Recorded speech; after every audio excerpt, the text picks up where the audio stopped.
So this guy, you know what? You're gonna think I made this story up, cause it is wild.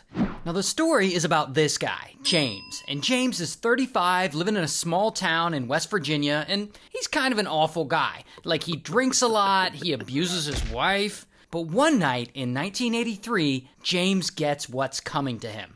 Because it's late and he comes home from the bar drunk, and he decides his wife needs to make him a snack. His wife is this woman, Cleo, and Cleo's 35. And so he yanks Cleo out of the bed because it's the middle of the night and she's asleep, and he's yelling at her, "Make me some food!" And so she makes him some soup. But then he gets mad that the soup is too cold, and grrr, he slings the bowl across the kitchen and bam, it smashes against the wall. Then he notices their wood stove had gone out, so he's all pissed off about that too. And this causes a whole big fight, and he's like roughing up Cleo, and he's chasing her around, and he's dragging her. It is awful. Now by this point, all this wakes up Cleo's son. We'll call him 17, because he's 17. And 17 is James's stepson. And I guess 17 tries to intervene, and this turns into an even bigger fight. And so James ends up roughing him up too. And pretty quickly, James has Cleo and her 3 sons sitting at the kitchen table, and he's berating them,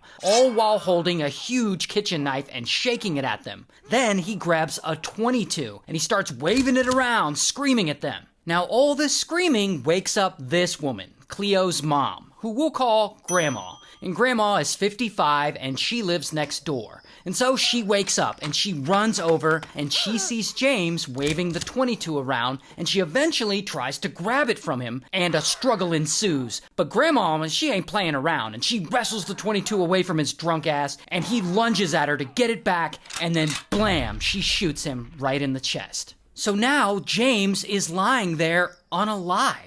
And Cleo is like, well, now what are we gonna do? I guess they don't want Grandma to go to prison for murder. And so they decide to bury the body in the backyard. And for some reason, they make 17 and his younger brother do it. And so 17 and his younger brother are in the backyard digging this big ass hole, and eventually the hole is big enough and they put James in there and they bury him. But now they have another problem. James's truck is there and they need to get rid of it. And so they put their heads together and they come up with a plan to drive the truck down to the local river and push it into the water and make it look like James got into a car accident. Now, I don't know how they're gonna stage a car accident while James's body is buried in the backyard, but this is their plan.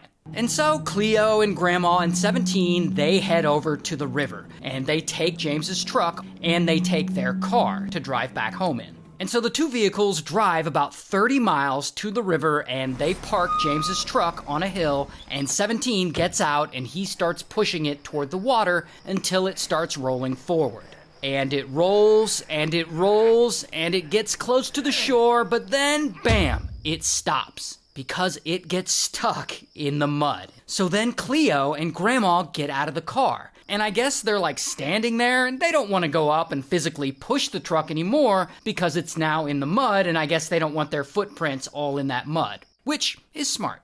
And so they're like, all right, I guess we'll just leave. But here's the thing, they locked their keys in their car. Now, why they locked their car door in the first place when they're alone out in the middle of nowhere, I have no idea. But now they're locked out. And it's 1983, so no cell phones. However, luckily, someone passes by, and it's a small town, and they all know each other, and so this person gives them a ride back to their house so they can get a spare key and retrieve their car and go home. Then, the next day, Cleo calls police and files a missing persons report for James so that she doesn't look suspicious. And immediately, the police start looking, and they find his truck, and they start dragging the river looking for James's body.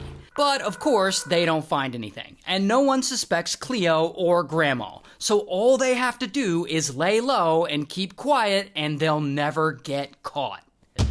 Until a few days have passed since James's death, and no one suspects a thing. But Cleo is sitting at home suffering. She just can't get this whole situation out of her head. She keeps thinking about it. James might have been an abusive asshole, but she's feeling bad for his family, and she's thinking that if his body is never found, then he won't get a proper burial, and that just doesn't feel right to her. And so she comes up with a new plan. First, she waits until nighttime. Then she makes 17 and his brother dig James's body back up.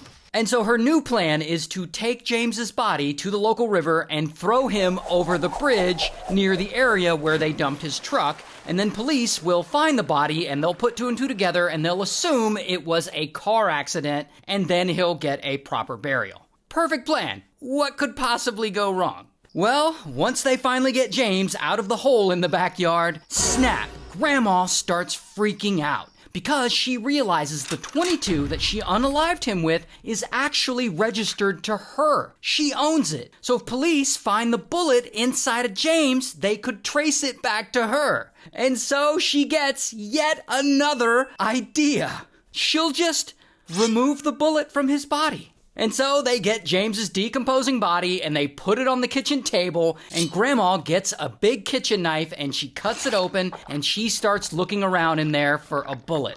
But she can't find it. So then she takes out his heart and lungs, I guess to get a better look in there, but she still can't find this bullet. So then she just gives up and she throws the heart and lungs away. Like, oh, okay, I guess I'm done. And so anyway, Cleo, Grandma, and 17, they load James into the car and they drive him to the river onto that bridge. And then these two women and a teenager pull his body out of the car and they yeet him over the side of the bridge. And boom, James's foot gets caught on the structure of the bridge. And now the body is hanging upside down, dangling off the underside of this bridge. And they're all like, fuck, how are we gonna get him down? And so Cleo and Grandma, they send poor 17 to climb up under the bridge onto the understructure to try and knock James's body loose. But then, in the middle of all this, out of nowhere, pow, headlights appear. It's the police.